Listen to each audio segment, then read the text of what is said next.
بسم اللہ الرحمن الرحیم۔ السلام علیکم ناظرین، میں ہوں ذوالفقار میر اور آپ دیکھ رہے ہیں اپنے چکوال کا پروگرام آمنا سامنا۔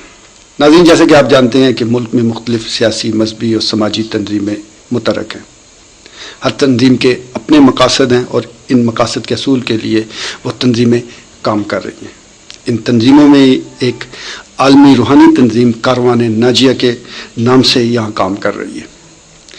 اس کاروان ناجیہ یہ کیا ہے، اس کا یہ نام کیوں ڈالا گیا اور اس کے کیا مقاصد ہیں، اسی حوالے سے آج ہم نے گفتگو کرنے کے لیے اس پروگرام میں مدعو کیا ہے کاروان ناجیہ کے سرپرست اعلیٰ حضرت پیر ظفر منصور صاحب کو۔ آئیے ان سے گفتگو کرتے ہیں۔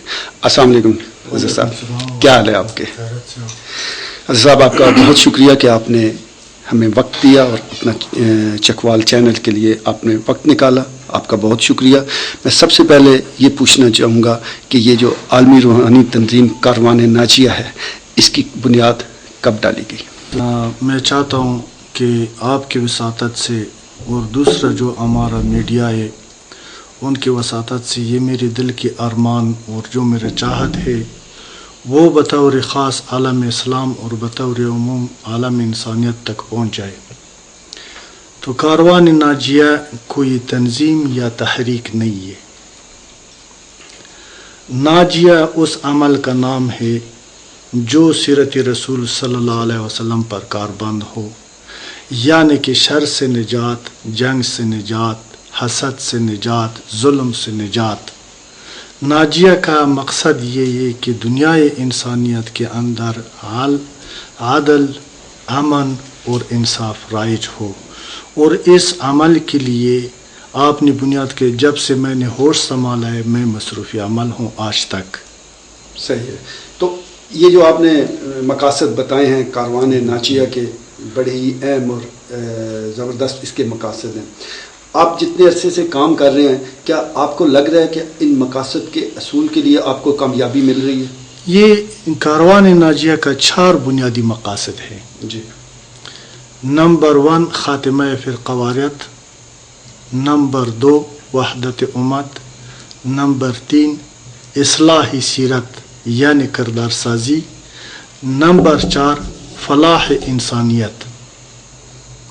اور اس میں پورا یقین سے آپ کو کہتا ہوں کہ الحمدللہ ملک پاکستان میں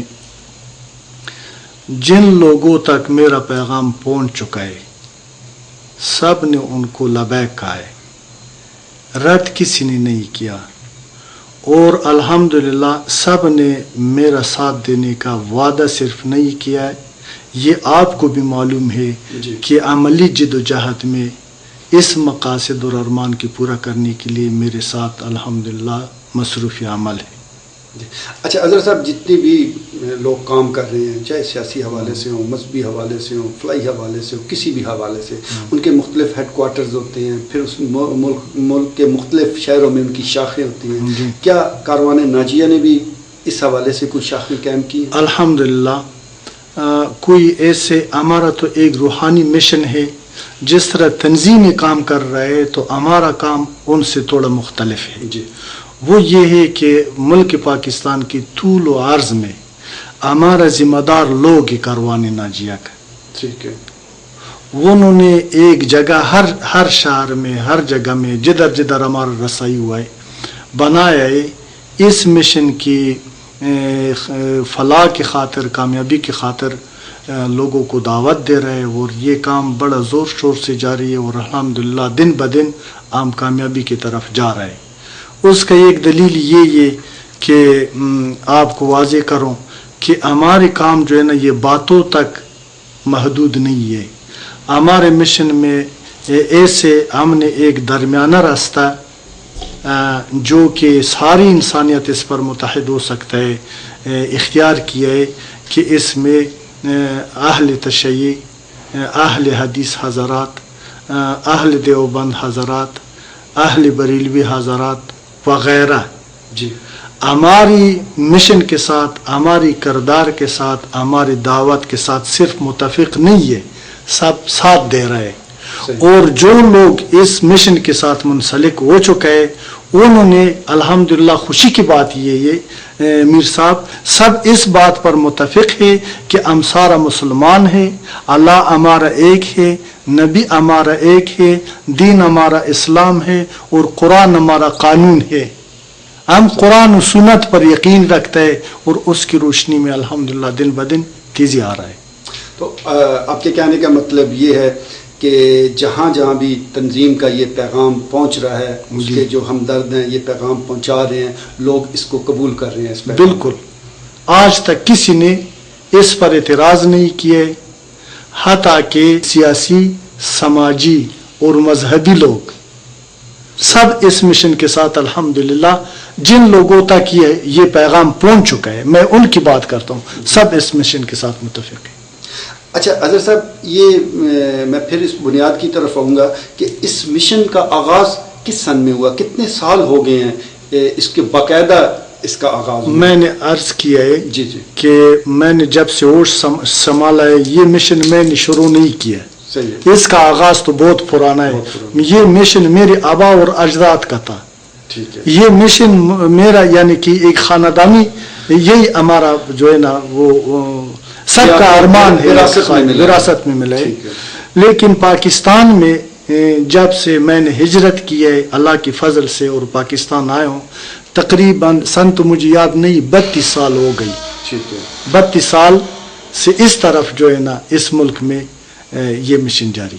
اچھا اظہر، تنظیم کے حوالے سے ہم نے بہت سے پروگرام کور کیے ہیں اور اس میں بالخصوص جو گزشتہ سال سیلاب آیا تھا، پھر اس کے بعد زلزلے کے حوالے سے یا اور کوئی کرائسس ہو تو ہم نے اس تنظیم کو بڑے فرنٹ لائن پہ پایا ہے. جی آپ یہ بتائیے گا کہ اس تنظیم کی جو فلائی سرگرمیاں ہیں کیا وہ اب بھی جاری ہیں؟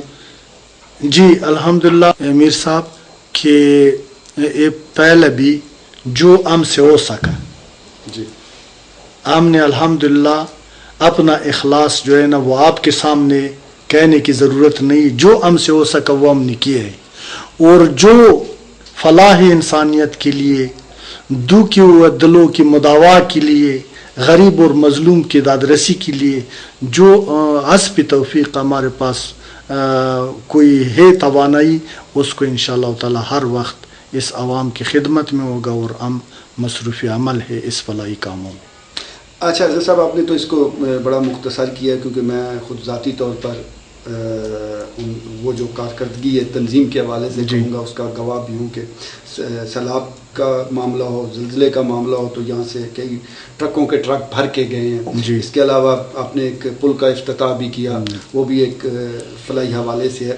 لیکن میں آپ یقینی طور پر اختلاف کی بات نہیں کرتے، فرقہ واریت کی بات نہیں کرتے، لیکن ایک سوال میرے اندر موجود ہے وہ میں ضرور پوچھنا چاہوں گا کہ کیا وجہ ہے کہ باقی جو ہماری تنظیمیں ہیں وہ فلاحی مقاصد کو آگے نہیں لے کے جاتی، وہ فلاحی جو کام ہے اس میں اتنی دلچسپی نہیں لیتی جتنا کہ آپ نے.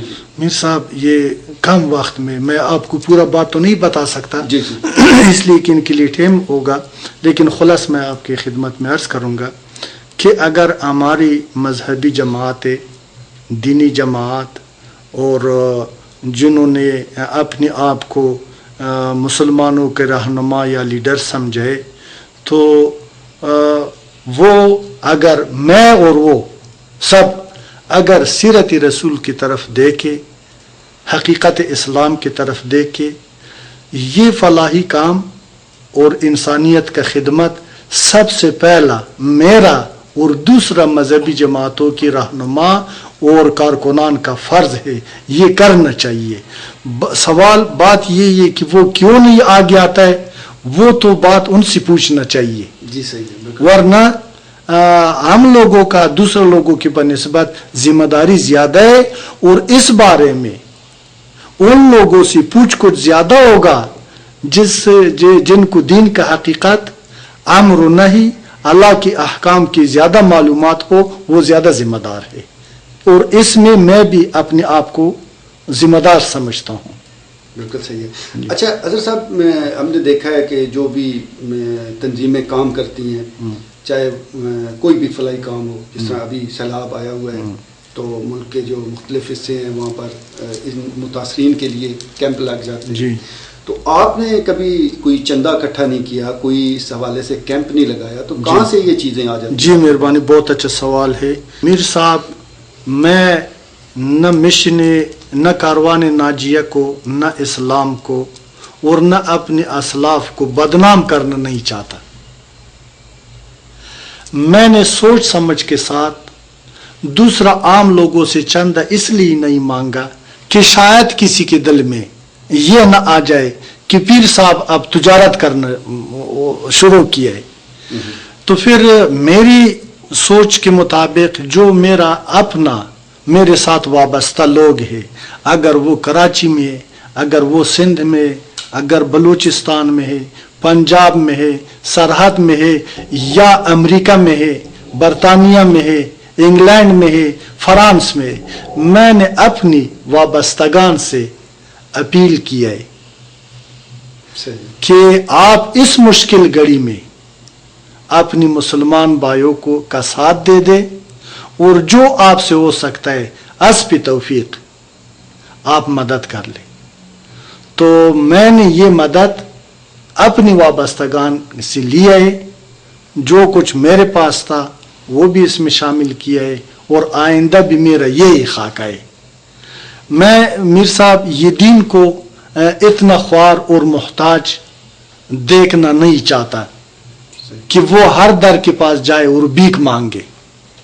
دیندار لوگوں کے اندر اگر غیرت ہو, اگر ہمت ہو, اگر واقعا اسلام دوستی اور انسان دوستی ہو, تو ایک جماعت یا ایک تنظیم یا ایک نظام یا ایک ریاست اگر خالص ہو نیت سے بھی, گفتار سے بھی, کردار سے بھی, نیت کا, گفتار کا اور کردار کا فرق نہ ہو, مقصود اللہ کا رضا, لوگوں کی فلاح اور بہبود ہو, تو یہ اتنا مشکل کام نہیں ہے کہ اگر ہم فی کس 50 روپے اللہ کی رضا کے لیے اس مصیبت زدہ لوگوں کے لیے آمدن سے نکال دیں. تو میں آپ سے یہ سوال کرتا ہوں کہ کیا کوئی مجبور رہ سکتا ہے؟ نہیں رہ سکتا. صحیح بات. جی.